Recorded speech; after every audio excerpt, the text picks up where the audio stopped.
All right, Hank, let's get started over there. Do you mind passing me a tool? Yeah, I'll take the snippers. No? Okay.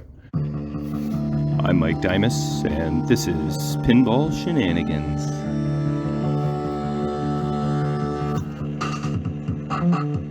Alright, welcome back to the basement, where Hank and I are going to continue our work on Bounty Hunter.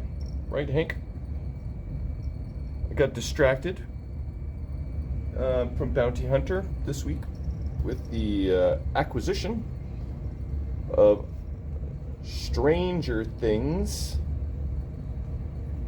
Stern Pro pinball machine that Shiny Boy had to sell, buy a new car, but Shiny Boy, as requested, you definitely get first crack at it if you ever want it back. And there's already a lineup of 3 people. Nick Greenan said he wanted it.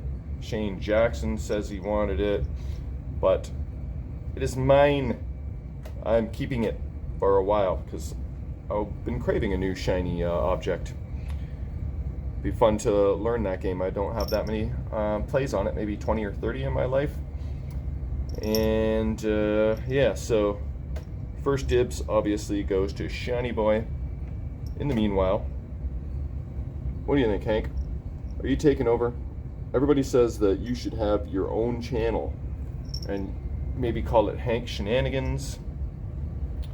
I think you'd get a lot more hits than my channel would. But yeah, you're not even our cat, but you think that you live here, and you know, at this rate you practically do, but you need to go home on a regular basis. Do you understand? You do not live here, but he certainly likes it here, as you can tell, all up in my face. Okay, let's go over to Bounty Hunter and get started. Hank, I'm trying to hit the button here, buddy. Here's where I left off with the Bounty Hunter. Stripped the playfield, cleaned it. Next up is rubbers, finishing off a few light bulbs, and then cleaning the plastics and reinstalling them. My board guy, Brent Butler, said that my boards are ready. I sent them out. Jeez, only like, I swear it was yesterday or the day before. And not only did he receive them already, they are already serviced and good to go. So I gotta pay him. And then he said all my boards have matching serial numbers. So he said that was pretty cool. I thought so too. Anyway, here we go. All right, let's get started here. Hank, do you mind passing me the wire snippers? Let's see. Oh, yeah, you already got them out of the toolbox. Oh, good job. Oh, and a few other things out of the toolbox as well. Appreciate the help. Okay, so I have one wire guide here that has a broken leg, and it was, you know, broken off in the hole. So my strategy of dealing with that was to take a nail and bang the broken piece down some. So that way, when I stick this back in here, I was just installing these light bulbs. That was fun, especially this guy. Wasn't that bad, actually. So now, when I reinstall this, I can actually get this side down a little bit deeper so it'll hold, and I'll add some crazy glue to that. And I think that will end up being my same strategy for this wire guide here. I don't like to put that guide lower than it is, because then the ball could jump over it. But I'm not sure what other option I have other than make a new wire guide or steal one off the other Bounty Hunter that I have, but I'm not going to do that. So I think this strategy will be the same. Bang the broken piece down, then I can actually get this into some meat and potatoes. And yeah, if the ball is coming down here at any speed at this angle, then it may jump over. That's the risk I gotta take but I think that's going to be the strategy for those guys. All right, there we go. Yeah, it's a little lower on that side. You can see it slants down, but I'm thinking that's going to be fine and dandy. I'm happy with that. And this rail over here, I hope that holds up. Time will tell, but for now it is banged down a little bit and crazy glued in there, so that hopefully should be good. Okay, I've got the machine rubbered, but I was going to rubber the tip of the shooter rod, and remember that I haven't rebuilt that yet, so someone has lubed this zone up. As you can see, this spring is actually broken. It should have several rings at the end like so. This spring is just kind of mush, and everything's greasy, so I'm going to deal with this, clean that up, and then show you the rubber job. And you know, the plastic lane guide up top, see that? I thought for sure I'd have a replacement amongst all of these, but I did not. These are all the wrong length. Oh, that's a Bally one. I had one correct length, but I couldn't do the Bally stamped one because it's a Gottlieb. Anyway, I did have like correct length, but single-sided. That just didn't work. So unfortunately, this one, I've got a nice replacement, but it's white. We're just gonna have to live with that, but I'll be back. Okay, that's all cleaned up. We got a new barrel spring, new shooter spring, new shooter tip, and boingy. Okay, so here is where I am at. The machine is fully rubbered, I believe, unless I missed something. All the switches cleaned and adjusted. Top side switches, like this rebound switch. These guys have cleaned those switches. And everything is pretty much put back together lane guide wise. There's the white one that I was telling you about. We're just gonna have to live with that. Oh yeah, and then I have to figure out what is going on with these four. I have a feeling these are actually controlled lights, and when you go around the loop-to-loop, they kind of strobe. So I think that's what that is going on there, so I'm not too concerned about that yet. And what else? So I think that's about it. We can do a little test on the new shooter rod here. Does what it's supposed to do. Looks good. All right, time for plastics. What kind of Hank Shenanigans are you up to right now? Oh, we got a little toy. Oh, okay. You're gonna go take it up to play.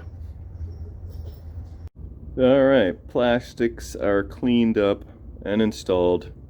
Rubber post caps for all the posts which I like to use. And, oh, I missed one. Did you spot that? How keen is your eyeball?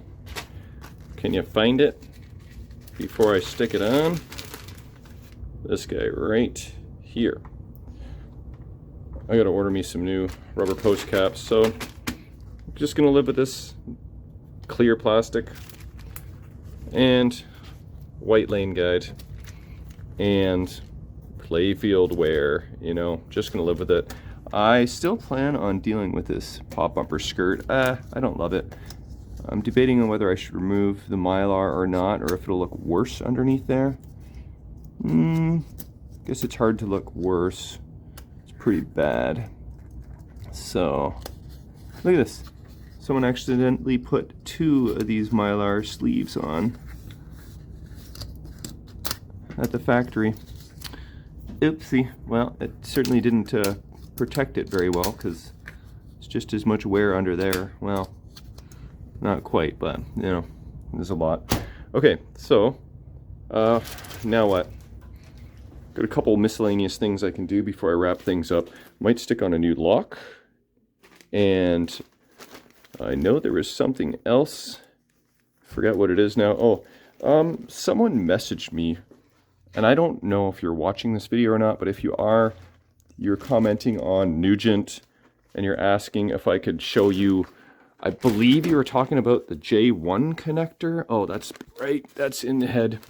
on the power supply, and I didn't get to reply to you, and then I cannot find your message anywhere in my phone whatsoever. So reach out to me again if you want, and I will send you a photo of the J1 connector, but I don't know where that message went. Anyway, I'm going to do a couple more things here, and then wrap it up for the night. There we go. New lock installed. Oh, and I checked my tag team, and you know, sure enough, this is a slam tilt switch that is supposed to be normally closed, so this doesn't really cause me any reason for concern. I will tape that up so it doesn't do any shorting. And also, while I was under the hood, I thought, you know what, I better check these fuses just to be safe. So here's the chart here. F9 is supposed to be a 1 amp slow blow. It was a 5 amp. F10 is supposed to be a 2 amp slow blow. It was a 3 amp. And F11 was actually correct. So well overfused, especially on the out hole, kicker, out hole, hole kicker, and what does that say? Bar. I'm not sure what that says, but that fuse looks like it controls a few different things. Anyway, so glad I checked that. And I think the other thing on my list actually was this. Nope, that's my vacuum. This.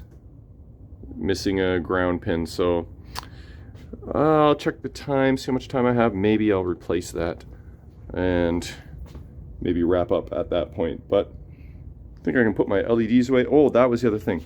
I have to change these two LEDs. Change these two LEDs. I don't even know if they illuminate. Let's see. I don't remember seeing them on. Yeah, so they're both dead.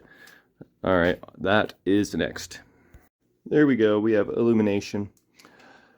It was quite a challenge to slide these off. They probably have never been slid off in their lifetime, because look at the condition of the bulbs. Very, very toasty. All right, last thing for the night. Plug end has been replaced with Power Fist plug, and that's it. I'm wrapping up. Pretty good dent in the machine. I should be getting my boards. I gotta pay Brent, or maybe I won't get my boards soon in the mail, and then I can plug it in and see what happens. But yep, I'm happy with the progress. So thanks for tuning in. We'll see you next time.